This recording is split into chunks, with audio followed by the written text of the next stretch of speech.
ये एक गौरवशाली युग था। न युद्ध थे और न कठिनाइयां।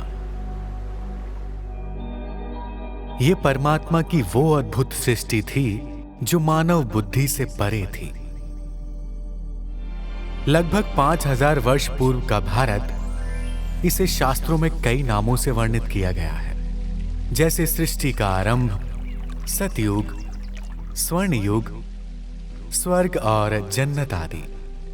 वहां सभ्य और सरल देवताओं और देवियों का एक राज्य था। उस धरती पर पूर्ण सुख, शांति, पवित्रता और प्रेम आदि जैसे दिव्य गुण विद्यमान थे। वहां के सभी लोग धनवान, पूर्णतः निस्वार्थ, सद्गुणी और 16 कलाओं से संपन्न थे। और वे अहिंसा जैसे सर्वोच्च गुणों से संपन्न थे। इसलिए प्रकृति के पांचों तत्व उनके सेवक समान आज्ञाकारी थे। इसके बाद राजकुमार और राजकुमारी राधा कृष्ण को उनके स्वयंवर के पश्चात स्वर्ग के सिंहासन पर लक्ष्मी नारायण के रूप में अभिषेक किया गया और उन्होंने राजा रानी बनकर प्रजा पर राज्य किया। पवित्र नदी के तटों पर स्थित देवताओं के महल दिव्य वास्तुकला के अद्भुत नमूने थे। प्रकृति और कला का एक परिपूर्ण संगम था। उन महलों की दीवारें शुद्ध सोने और पारदर्शी दिव्य धातुओं से निर्मित थीं, जिनमें हीरे और बहुमूल्य रत्न जड़े हुए थे। वे दिन में सूर्य के प्रकाश और रात को चंद्र के प्रकाश को प्रतिबिंबित करते थे, जिससे हर एक प्रांगण दिव्य प्रकाश से आलोकित हो उठता था। यह प्रकाश केवल सौंदर्य का ही नहीं, बल्कि पवित्रता का भी प्रतीक था। उस सात्विक सृष्टि में विशाल हरे भरे घास के मैदान, लटकती हुई लताएं और सुगंधित पुष्प के बगीचे, मीठे फलों से लदे हुए वृक्ष, निर्मल और स्वच्छ नदियां, ऊंचे पर्वतों से गिरते झरने, हरे भरे वन और शांत समुद्र तट देवताओं के लिए दिव्य विहार स्थलों के रूप में नेत्रों को आनंदित करते थे। यहां तक कि बाघ और शेर जैसे जंगली पशु भी शांत और सौम्य थे। वे केवल फल और फूलों का ही आहार करते थे। इस प्रकार किसी भी प्राणी जाति के बीच वैर या हिंसा का अस्तित्व नहीं था। गाय और बाघ एक ही झरने से जल पीते थे। सतयुग का दैनिक जीवन अनुशासन और सौंदर्य का आदर्श उदाहरण था।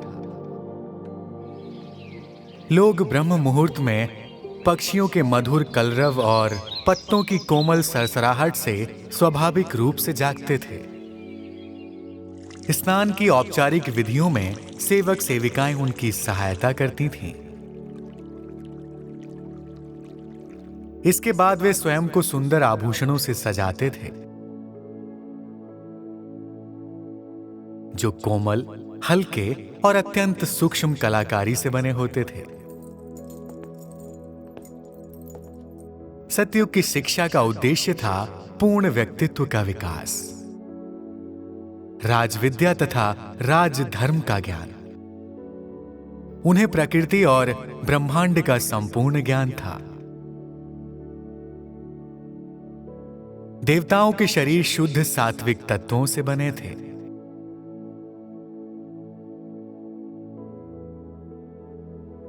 इसलिए वे सदा युवा और स्वस्थ रहते थे।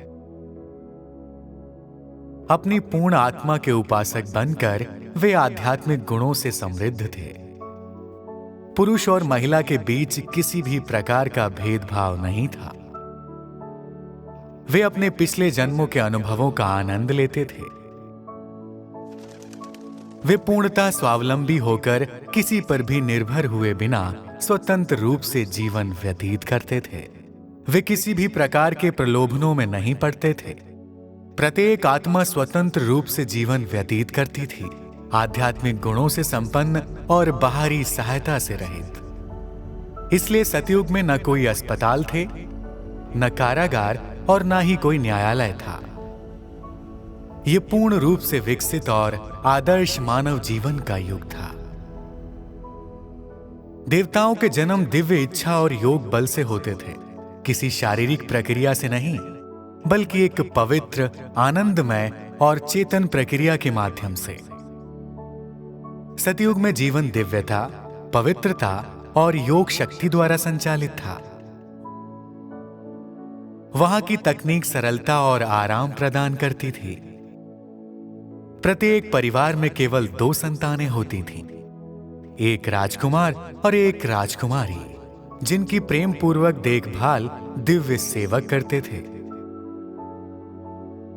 बच्चे राजाई और विनम्र आचरण वाले होते थे। वे राजकीय अध्ययन हेतु पुष्पक विमानों की यात्रा करते थे और खुले आकाश में विहार करते हुए आनंद पूर्वक भ्रमण करते थे।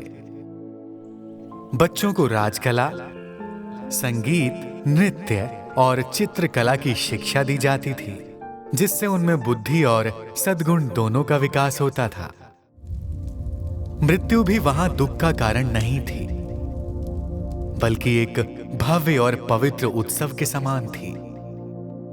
अपनी आयु पूर्ण होने पर देवता अपने अगले जन्म और गंतव्य को पूर्णतः जानते हुए चेतन अवस्था में देह का त्याग करते थे।